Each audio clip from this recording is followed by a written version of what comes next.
வருமா வராதா, வந்துருமோ? அப்போ சாம்பியன்ஸ் டிராஃபி ஃபைனல்ல மழை வந்தா யாருக்கு ஆபத்து? ஜெயிக்காமலே கப்ப தூக்க போற அணி எது? பார்த்துருவோமா? எல்லாருக்குமே தெரியும் சாம்பியன்ஸ் டிராஃபி விறுவிறுப்பா நடந்துகிட்டு இருக்கு, ஃபைனல் வரப்போகுது.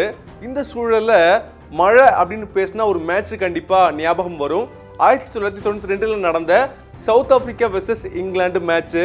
அந்த மேட்ச் வேர்ல்ட் கப் செமிஃபைனல். அந்த மேட்சின் போது மழை குறுக்கிட்டு எவ்வளோ பெரிய சர்ச்சையாச்சு அப்படின்னு இப்போ வரைக்கும் நிறைய பேர் பேசிக்கிட்டு இருக்கிறாங்க. அதாவது அந்த மேட்ச்ல ஃபர்ஸ்ட் இங்கிலாந்து பேட்டிங் பிடிச்சிருவாங்க, ரெண்டாவதா சேசிங் பண்ணுவாங்க சவுத் ஆப்பிரிக்கா. அந்த மேட்ச்ல 13 பால்ல 22 ரன் அடிச்சா வின் அப்படின்னு இருக்கும். அந்த சூழல்ல திடீர்னு பார்த்தீங்கன்னா மழை பெஞ்சிரும். மழை பெஞ்சதுக்கு அப்புறமா என்ன பண்ணலாம் அப்படின்னு யோசிக்கிறப்ப the most productive over method அப்படின்னு ஒரு முறையை கொண்டு வருவாங்க. அந்த முறையின் மூலமா ஒரு விஷயத்த பண்ணுவாங்க. இப்போ இருக்கு இல்லையா, டிஆர்எஸ்ன்னு சொல்றாங்க, நிறைய டிஎல்எஸ் மெத்தட்லாம் சொல்றாங்க இல்லையா. ஸோ அந்த வகையில் அந்த மெத்தடை யூஸ் பண்ணி நீங்க ஒரு பந்துல 21 ரன் அடிச்சாத வெற்றி அப்படின்னு சொல்லிடுவாங்க. அதன் காரணமாக அடிக்க முடியாது இல்லையா, சவுத் ஆப்பிரிக்கா தோத்துருவாங்க.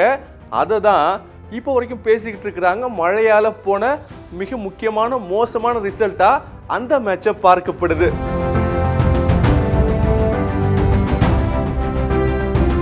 சரி, ஓகே, அது முன்னாடி நடந்த கதையே அதையா இங்க வந்து கோக்குறீங்கன்னு கேட்டீங்கன்னா, இந்திய சாம்பியன்ஸ் டிராஃபில கூட மழை ஒரு முக்கியமான பங்கை வகிச்சிருக்கு.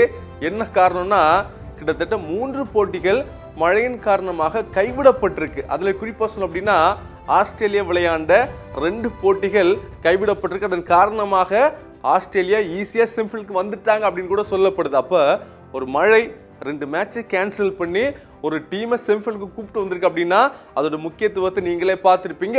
அதே மாதிரி பாகிஸ்தான் பங்களாதேஷ் இவங்க ஆடணும்னு இருந்த அந்த மேட்ச் கூட மழையின் காரணமாக ரத்து செய்யப்பட்டிருக்கு. இதன் காரணமாக புள்ளிப்பட்டியல் ஒரு மிகப்பெரிய மாற்றமே நடந்துச்சு.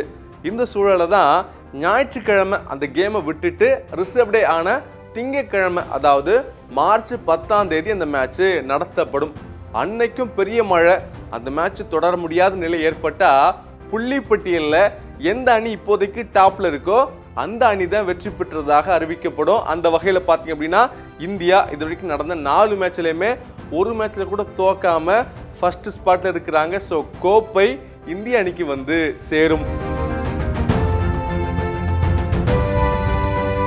ஆனா இப்படிதான் இந்தியா ஜெயிக்கணும் அப்படிங்கிற அவசியம் கிடையாது. ஏன்னா பாத்தீங்கன்னா ஆல்ரெடி சொன்ன மாதிரி 4 மேட்சுமே ஜெயித்தாச்சு, தரமான ஃபார்ம்ல இருக்கிறாங்க. ஏற்கனவே நியூசிலாந்த அப்படியே குரூப் போட்டியில அடிச்சாச்சு இல்லையா. ஸோ ஃபைனலில் மறுபடியும் வந்தாலும் மழையே பெய்யலனாலும் நாங்களாம் ஈஸியாக அடிப்போம் அப்படின்னு பேசிக்கிட்டு இருக்கிறாங்க இந்தியன் கிரிக்கெட் ஃபேன்ஸ்.